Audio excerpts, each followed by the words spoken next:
आराम सत्स्वरूप आनंद पद नयनचर निज नाम ये ग्रंथ चल रहा है। अब इसका दूसरा भाग प्रारंभ करेंगे। सभी मेरे सत्संगी भाई बहनों को मेरा राम राम सा। चतुर्मास सत्संग महोत्सव श्रीपुर में ये सत्संग हो रही है। आप वहीं की सत्संग सुन रहे हो। सबसे पहले जीव कैसे बना इसके बारे में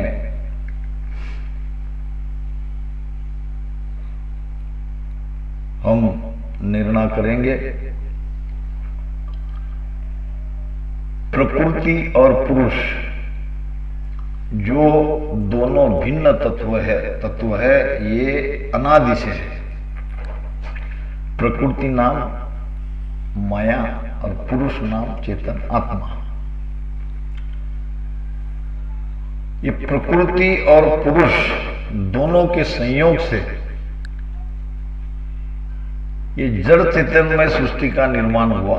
ये तो आप सभी जानते ही हो। प्रकृति यानी माया जड़ है जो रजतम सत्व तीन गुणों से युक्त है। ये तीन गुण ही तीन देवता के प्रतीक है। रजोगुणी ब्रह्मा, तमोगुणी शिव जी और सत्वगुणी विष्णु। अब इनके साथ जब चेतना का यानी पुरुष का संयोग हुआ तब उसमें हलचल पैदा हुई। तब तक ये हलचल पैदा नहीं हुई थी। तब तक तो ये जड़ थी। और इस तरह से सृष्टि निर्माण की प्रक्रिया शुरू हुई। अब ये प्रकृति दृश्य है और पुरुष दृष्टा है, साक्षी है। आप देखोगे तो सर्वत्र प्रकृति ही प्रकृति दिखाई देगी, पुरुष कहीं दिखाई नहीं देगा। लेकिन प्रकृति का ये संपूर्ण कार्य कौन सा? ये सृष्टि रचना का ये सारा कार्य उस पुरुष तत्व की प्रदान से ही हो रहा है।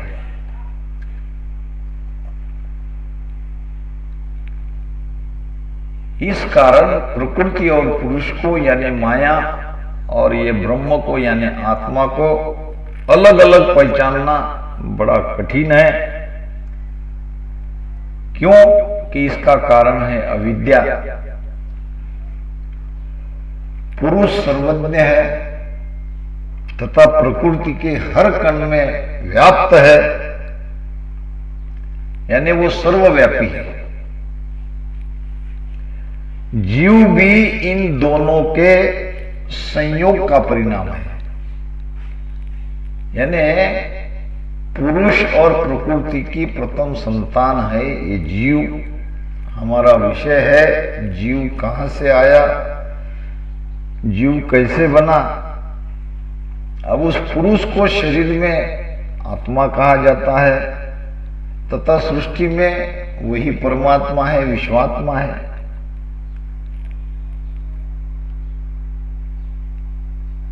अब ये कहां जाने पर ये वापस नहीं आएगा, ये आगे महाराज समझाएंगे इस विषय में। ब्रह्म अस्थिर के थिर सदा, सुन ज्ञानी कहे मोय। करणे हारो ब्रह्म है, कण माया कहूं तोय। कण माया कहूं तोय, अरत यो सोज बताओ। के तद सब ही ज्ञान शरण मेरी चल आओ। सुख राम कहे भेद बिन, मोख न पावे कोय। ब्रह्म अस्थिर के थिर सदा, सुन ज्ञानी कह मोय। महाराज फरमाते हैं कि ये ब्रह्म अस्थिर है कि स्थिर है। सदा इस ब्रह्म की स्थिति कैसे रहती है, यानी चलायमान है कि स्थिर है। अस्थिर नाम चलायमान। हे ज्ञानियों मुझे बताओ,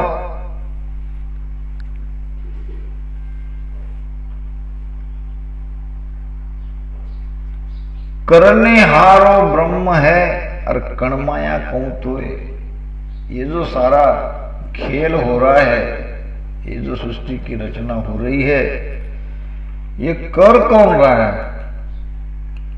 सृष्टि की रचयिता कौन है?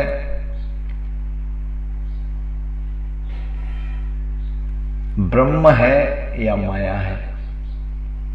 करने हारो ब्रह्म है, कणमाया कहूं तोय, कणमाया कहूं तोय, अर्थ यो सोच बताओ। आप इसका अर्थ मुझे खोज कर बताओ। किसी शास्त्रों में, ग्रंथों में, या आपके अनुभव के आधार से मुझे बताओ के तद सब ही ज्ञान शरण मेरी चलाओ। अगर आपको इसका भेद नहीं मालूम, कर्ता कौन है, माया है कि ब्रह्म है, और स्थिर कौन है, इसके बारे में ज्ञान नहीं है, तो मेरी शरण में आओ, मैं तुम्हें बता दूंगा। सुखराम कहे इन भेद बिन मोक्ष न पावे कोय। जब तक ये भेद नहीं मिलता तब तक मोक्ष प्राप्ति नहीं होती। तो कहते हैं कि प्रकृति यानी माया, ये माया ही करता है, मगर ये प्रकृति अपना कार्य बिना पुरुष के आधार से नहीं कर सकती। यानी ये आत्मा सर्वव्यापी है, मगर करने वाली सब माया है। प्रकृति तथा पुरुष के संयोग के कारण जिस क्रम से ये जीव का विकास होता है, अब उसे उल्टे क्रम से वापिस जाना पड़ेगा, तब उसको ये दोनों की भिन्नता का ज्ञान होगा। यानी नैंचर जब तक नहीं जगेगा तब तक ये माया और ब्रह्म अलग कैसे है, इसकी जानकारी भी हमें नहीं होती, क्योंकि हमारे अंदर अज्ञान है, हम इस भिन्नता को जान नहीं पा रहे हैं। जब इस अज्ञान का आवरण हटता है, अज्ञान दूर होता है शब्द से, कि सुख राम शब्द जोरावर, पाया सुपत आवे, मेरे राम पाया सुपत आवे, बिन पाया नर के तेरो, बिन पाया नर के तेरो, दिल का भरम न जावे साधु। के सुखराम शब्द जोरावर, पाया सुपत आवे। शब्द जागृत होने से ही विश्वास आता है। बिन पाया न कहबो तेरा, दिल का भ्रम न जावे। जिनके अंदर ये शब्द नहीं जगा वो भ्रमिष्ठ रहेगा, उनका भ्रम नहीं मिटेगा। तो प्रकृति जड़ है जो पुरुष के संयोग से ही अपनी अभिव्यक्ति की क्षमता प्राप्त करती है। प्रकृति कैसी है? जड़ है, माया जड़ है।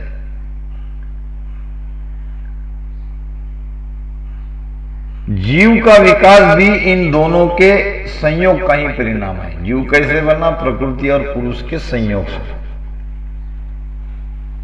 ये दोनों तत्व इस प्रकार संयुक्त है कि इसकी भिन्नता का ज्ञान जन को नहीं होता, तथा जीव में जो आत्म तत्व है, यानी वो पुरुष है, वो दृष्टा है, और प्रकृति माया है, ये दृश्य है। प्रकृति को अपने कार्य संपादन के लिए ग्रहण किया है। किसने? चेतन आत्मा ने। क्यों ये पांच तत्वों में आया? उनके अंदर इच्छा थी, सुख की चाहना थी। पांच भूत होए संग कराए, पहले ही महाराज ने बताया। तो इस प्रकृति ने उसको अपने कार्य संपादन के लिए ग्रहण किया है। इसलिए जीव का वास्तविक स्वरूप, उसकी ये चेतन स्वरूप आत्मा ही है, जिसको महाराज ने ब्रह्म कहा है। अब जीव में मन, बुद्धि, चित्त, अहंकार, शरीर, इंद्रिया आदि इन दोनों के संयुक्त रूप से ये प्रतिफल है, यानी इसमें ये सब। तो कहने का भाव कि माया ही सारे कार्य कर रही है, मगर पुरुष की प्रधानता से, आत्मा की प्रधानता से। इसलिए ज्ञानियों को महाराज प्रश्न कर रहे हैं कि आपको अगर इसका भेद नहीं है तो मेरी शरण में आओ। पहले हम ज्ञानी जन ने महाराज को क्या उत्तर दिया, इस प्रश्न के जवाब में ये देखते हैं। ज्ञानी कह रहे हैं, ब्रह्म ज्ञानी, ब्रह्म अखंडित स्थिर सदा, माया आवे जाए, करने हारो ब्रह्म ही, और न दूजो माय, और न दूजो माय, अरत सुन जो होई, जे कसर या माय फेर कर कइये मोई, ज्ञानी जन सुख देव को कई उलट कहूं आय। ब्रह्म अखंडित स्थिर सदा, माया आवे जाय। ज्ञानियों ने महाराज को कहा कि हे महाराज, ब्रह्म अखंडित है, स्थिर है, वो कहीं आता जाता नहीं है, आने जाने वाली माया ही है। मगर करने हारो ब्रह्म है, और न दूजो माया। मगर यहां उसने कर्ता तो ब्रह्म को बता दिया, कर्ता माया को नहीं बताया। और न दूजो माया, अरत सुंजो हुई, और जे कसरिया माया। अब मुझे इस प्रकार से आपके प्रश्न का उत्तर आया और मैंने ये अर्थ किया। अब इसमें अगर कोई कसर रही तो फेर कर कहिए मोई। आप ज्ञानी हो, महाज्ञानी हो, मेरे कहने में कुछ रह गया या कसर रही या कुछ बातें छूट गई तो आप दोबारा मुझे ये समझाने की कृपा करें। ज्ञानी जन सुखदेव को कही उलट कहूं आए। इस प्रकार से ज्ञानियों ने महाराज को इस प्रश्न के जवाब में ये कहा। अब महाराज कह रहे हैं, खंडन और मंडन दोनों बातें यहां हो रही है। केवल खंडन नहीं कह रहे महाराज, मंडन भी कर रहे हैं। नहीं तो हम किसी के मत को तोड़ देते हैं, यानी उसका खंडन करते हैं, मगर सत्य क्या है इसका मंडन नहीं करते। जब किसी के ज्ञान को हम तोड़ते हैं, काटते हैं, तो सत्य क्या है ये भी बताना चाहिए। अब बड़े बड़े महात्माओं की बात कर रहा हूं मैं, नाम किसी का नहीं लेता, जब मैं कहता हूं कि भाई कुंडलिनी जगह बगैर सुषुम्ना का रास्ता खुलता नहीं है, तो अच्छे अच्छे विद्वान महात्मा इसका खंडन करते हैं। मैं कहता हूं बड़ी अच्छी बात है, फिर आप मंडन तो करो, आप उस विषय को तो लो। किस विषय के, किस साकी के आधार से मैं कह रहा हूं कि ये ऐसा ही है। तो मंडन नहीं करते, बस प्रेम से सासों सास में राम राम करो, इससे ही हो जाएगा, ऐसा गोलमोल जवाब देते हैं। एक तरह से सत्य न बताकर और सत्य बताने वाले का खंडन कर आप धर्म का काम नहीं कर रहे हो, आप अपना मत ज्ञान चला रहे हो, सत्य को नहीं कह रहे हो, यही कहना पड़ेगा। चलो जो है उनके कहने से या उनके खंडन करने से सत्य थोड़ी छुपा हुआ रहेगा। या मुर्गे ने अगर कहा कि भाई मैं सुबह मांग दूं, नहीं दूंगा, तो क्या सूरज नहीं निकलेगा? गैलीलियो महान खगोल शास्त्रज्ञ थे, उनका ये आविष्कार उस समय के संत परंपरा को, जो बाइबल के आधारित है, उस पर चोट पहुंचा था। ग्रीक देश में था। अभी तक धार्मिक पंडितों की मान्यता थी कि पृथ्वी स्थिर है और सूर्य पृथ्वी को प्रदक्षिणा कर रहा है, यानी सूर्य घूम रहा है, पृथ्वी स्थिर है। मगर गैलीलियो ने अपने संशोधन में इस मत का खंडन किया और उसने कहा कि पृथ्वी सूर्य के फेरे लगा रही है, यानी सूर्य के पीछे घूम रही है, सूर्य पृथ्वी के पीछे नहीं घूम रहा है। अब वो उस समय की मान्यता का चोट पहुंचा रहा था, तो उसको जेल में डाला गया। उस समय के राजा ने जबरदस्ती कहलवाया कि आप इस ज्ञान को लोगों के सामने मत रखो, हमारी जो परंपरागत मान्यता है उसको ये चोट पहुंचाती है, नहीं तो तुम्हें कैद में डाला जाएगा। और कैद में डाला भी, छोड़ा उसको जब उसने कहा कि पृथ्वी स्थिर है और सूर्य पृथ्वी के आजू बाजू घूमता है।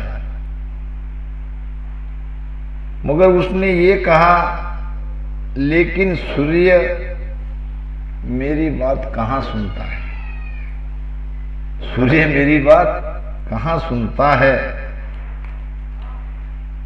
यानी कहने का मतलब, जब कोई नई बात जगत के सामने लाते हैं तो उसका विरोध होना स्वाभाविक है, विरोध करने का दुख नहीं है। मगर सत्य क्या है, ये उन्हीं विषयों को आधार लेके ऐसे तथाकथित ज्ञानी महात्मा को सबके सामने खुला करना चाहिए। वो तो उन विषय पर चर्चा ही नहीं करते। जब चर्चा करने की बात आती है तो इधर उधर का ज्ञान, स्वयं का बनाया हुआ ज्ञान परोसते हैं और उसी को सत्संग कहते हैं। ये कहां तक चलेगा?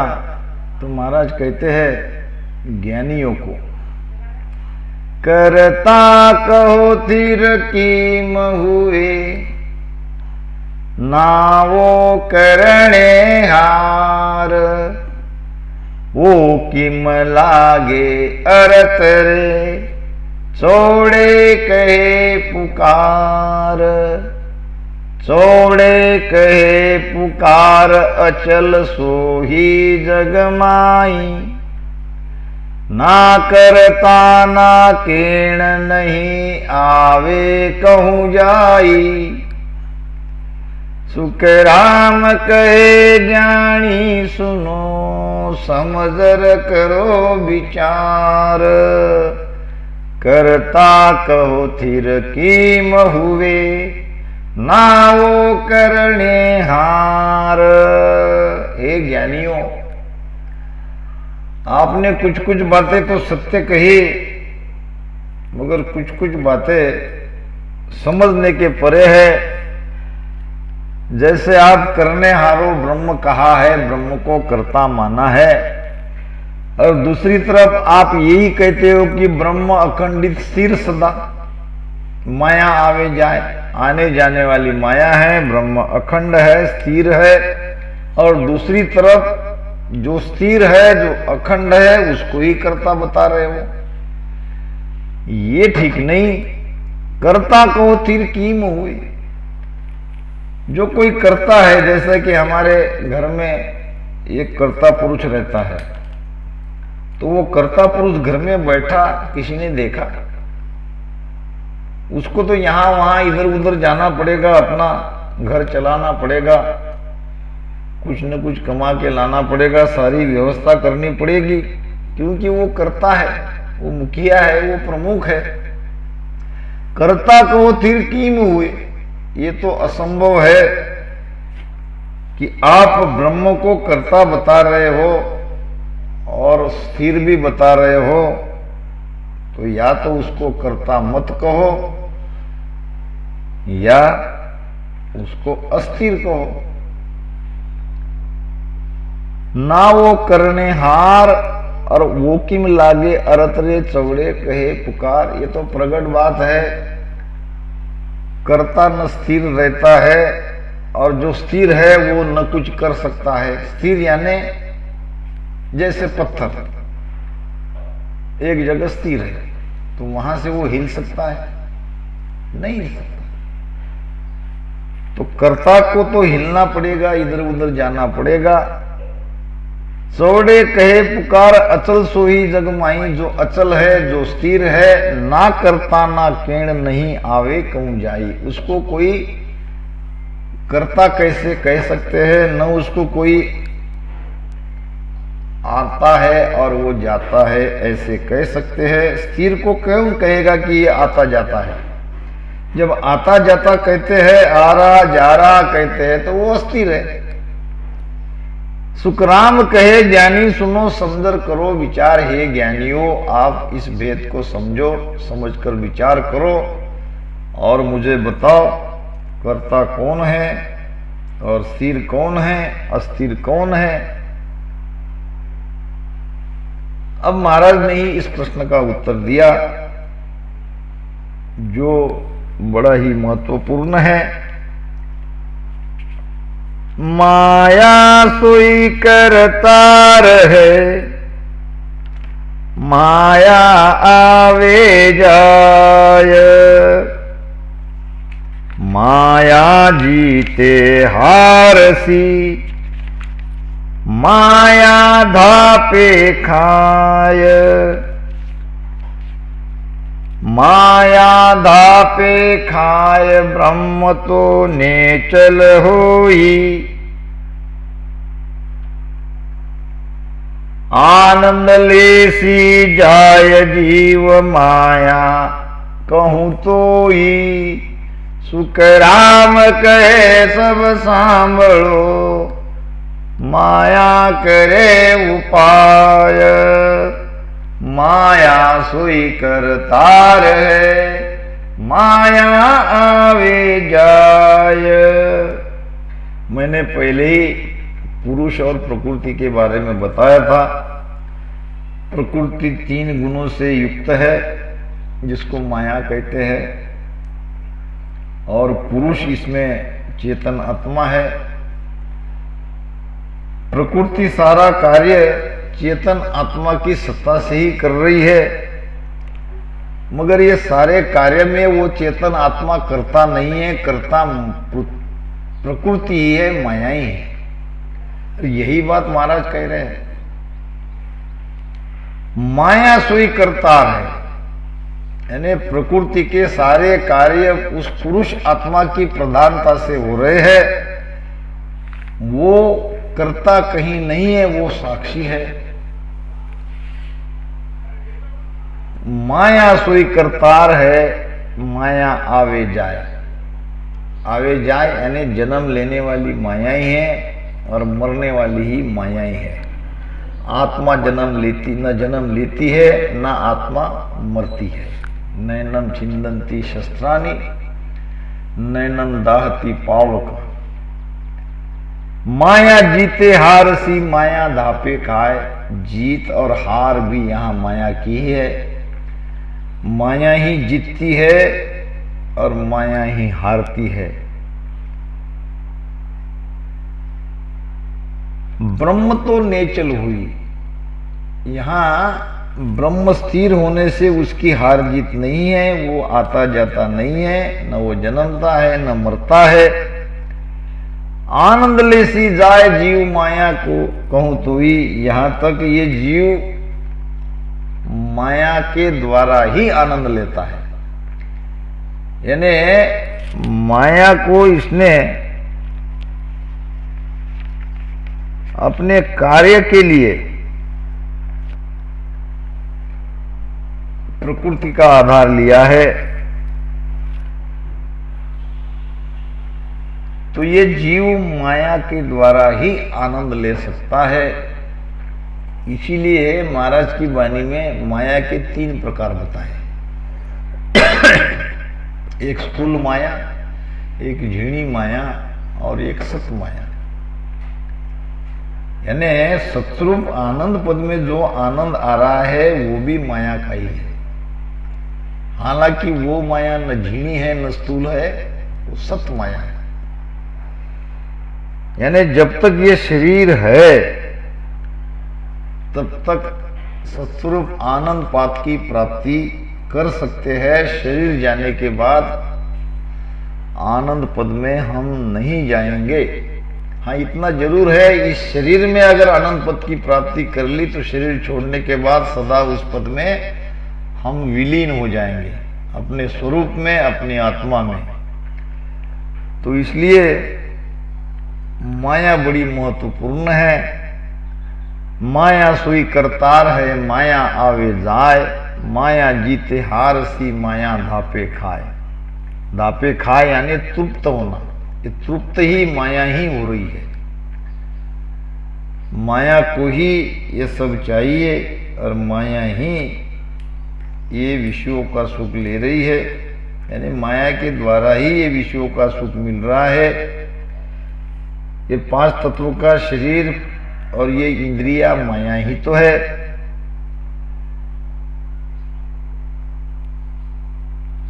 ब्रह्म इसमें स्थिर है और आनंद लेसी जाए जीव माया कहूं तो ही, ये जीव यानी ये ब्रह्म माया का ही आनंद लेगा।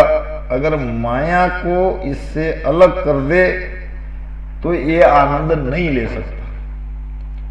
यानी यही देख लो, हम एकाएक अगर माया को छोड़ देते हैं, घर बार छोड़ देते हैं, कहीं चले जाते हैं, तो वहां कैसे रहेंगे, क्या खाएंगे, क्या पिएंगे?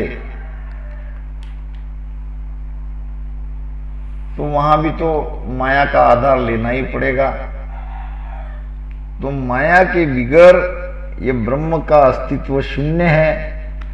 माया को छोड़ने के बाद हम शून्य में ही तो जाते हैं। और शून्य में आनंद कहाँ? ब्रह्म जहां सुन सुख दुख नाही, और लेना एक न देना काही, और ताकारन यो खेल बनायो, 5 भूत कर संग भूय आयो। ये तो पंच महाभूत को बना के उसके साथ ये रमण करने के लिए ही आया, ये आनंद के लिए ही आया। ये बात अलग है कि आनंद नहीं मिल रहा है, क्योंकि कर्म बन गए और कर्म के कारण दुख ही ज्यादा मिलने लगा, नाम मात्र सुख मिला। तो इस प्रकार अगला ज्ञान हम हमारे तीसरे वीडियो में सुनेंगे। सभी सुनने वालों को मेरा राम राम।